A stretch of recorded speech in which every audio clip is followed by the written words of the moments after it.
பரிகார ஸ்தலங்கள் பகுதியிலே நாம் வாசகர்களின் சந்தேகங்களுக்கு பதிலளிக்கின்ற ஒரு பகுதியை இப்பொழுது சில நாட்களாக பார்த்து வருகிறோம். அதிலே நேற்றைய நிகழ்ச்சியின் தொடர்ச்சியாக அதே நபர் ஹேமாவதி பாபு மந்தவெளி அவர்கள் கேட்ட மற்றொரு கேள்விக்கு இன்றைய தினம் பதிலளிக்கவிருக்கிறேன். அவர்கள் கேட்கிறார், பெண்கள் பல இடங்களில் முடியை விரித்து தலைவிரி கோலமாக வருவது பற்றி உங்களுடைய கருத்து என்ன? இன்றைக்கி பார்க்குற இடத்துலலாம் அப்படி தான் இருக்காங்க. பெரும்பாலும் பெண்கள் அது தவறு. கொஞ்சமாவது தலையை முடிஞ்சுக்கணும்பாங்க. துக்க காரியங்களுக்கெல்லாம் போகும்போது தலை விரிச்சுக்க சொல்லுவாங்க. துக்கம் கேட்டு வந்தாலோ இல்லை ஏதாவது ஒரு கண்டலன்ஸ் அட்டன் பண்ணிட்டு வரும்போது தலை விரிக்கிறது வழக்கம்.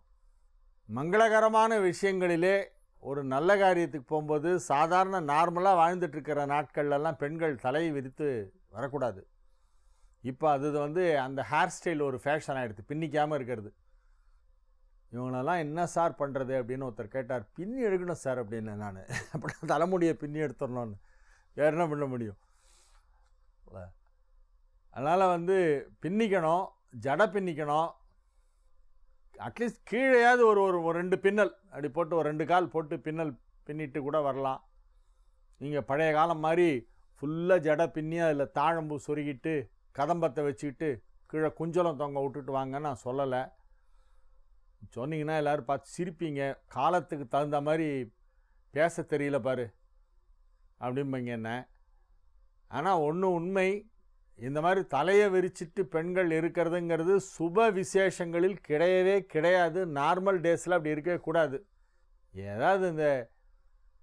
யாராவது இறந்துட்டாங்கன்னா அந்த வீட்டில் எல்லாம் பெண்கள்லாம் தலையை விரிச்சிட்டு தெற்க பார்த்து நமஸ்காரம் பண்ணிவிட்டு குளிக்க போவாங்க பாடி எடுத்த உடனே. அது எவ்வளோ நல்லா சொல்ல வேண்டாம், நல்ல விஷயங்களாக பேசணும்னு நினைக்கிறேன். இருந்தாலும் நீங்களாம் இந்த மாதிரி கேள்வி கேட்டு இந்த மாதிரி டாப்பிக்கை பேசும்போது அந்த விஷயத்தை சொன்னால் தான் ஓஹோ அப்படித்தான் அவ்வளோ முக்கியமானதா இது, அந்த மாதிரி இருந்தால் தான் இப்படி இருக்கலாமா அப்படிங்கிறது அப்போ தான் புரியும். அதுக்காக சொல்ல வேண்டிய ஒரு அவசியம் வந்துடுது. நான் எப்போவுமே கூடுமான வரைக்கும் எல்லாத்தையுமே பாசிட்டிவாக பேசிகிட்டு இருப்பேன்.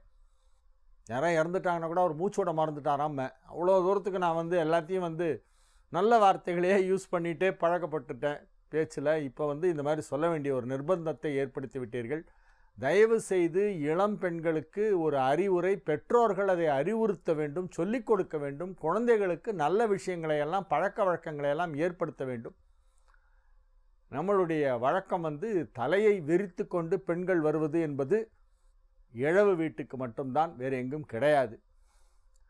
ஆகவே நல்லா சந்தோஷமாக வாழ்ந்துட்டு இருக்கும்போது ஒரு வெளியே போகும்போது ஷாப்பிங் போகிறோம், கோயிலுக்கு போகிறோம், காலேஜுக்கு போகிறோம், ஆஃபீஸுக்கு போகிறோம், வேலைக்கு போகிறோம், அந்த மாதிரி நேரத்திலலாம் தலையை விரிச்சிட்டு போய் நிற்கிறதுங்கிறது ரொம்ப தவறான விஷயம்.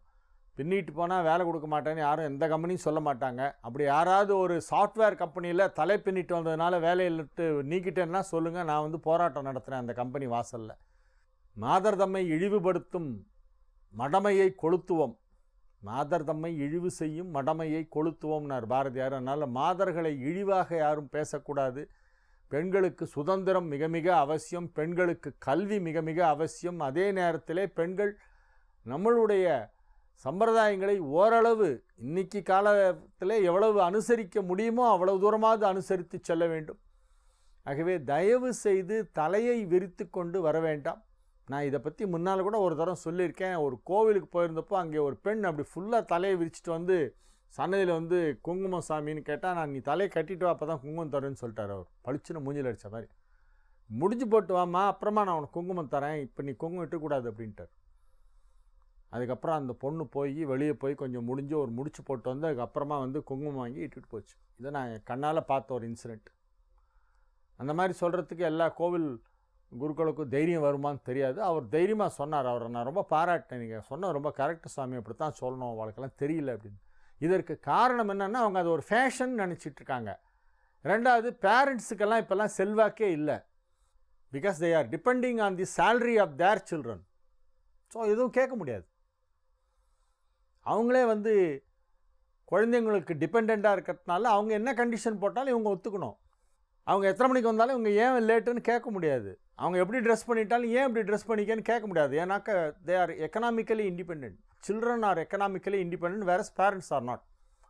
அதனால இவங்கெல்லாம் என்ன பண்ணுறாங்க, வாயை மூடிட்டு நீ எப்படி வேணால் இருந்துக்கோ, எனக்கும் வேறு போக்கடம் இல்லை, நான் இப்படியே இருந்துட்டு போகிறேன் அப்படின்னு சொல்லி எல்லா விஷயத்துலையும் காம்ப்ரமைஸ் பண்ணி கடைசியில் அந்த குழந்தைகளுடைய வாழ்க்கையை குட்டிச்சவராக போயிடும்.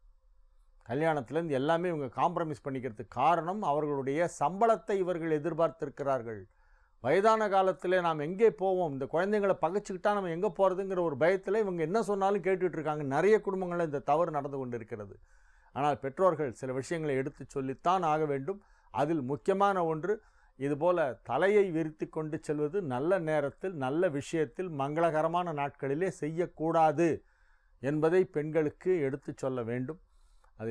அதை சொல்லுவதில் எந்த தவறும் கிடையாது, அவ்வாறு இருக்க வேண்டும். ஒரு சில விஷயங்கள்லாம் நம்மளுடைய சம்பிரதாயங்கள்லாம் நம்ம ஃபாலோ பண்ணித்தான் ஆகணும். அதில் இது முக்கியமான ஒன்று.